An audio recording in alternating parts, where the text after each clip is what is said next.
it's great to be back. You know, I wouldn't have done it if I didn't think I had one more in me after this. It's going to be a leg that everyone is going to fight very hard for.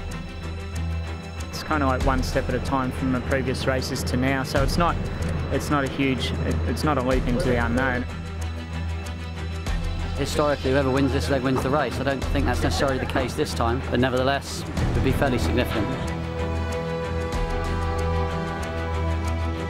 It's time to go. I mean, this is great, don't get me wrong, this is great, but it's time to do what we're actually being paid to do, and go sailing.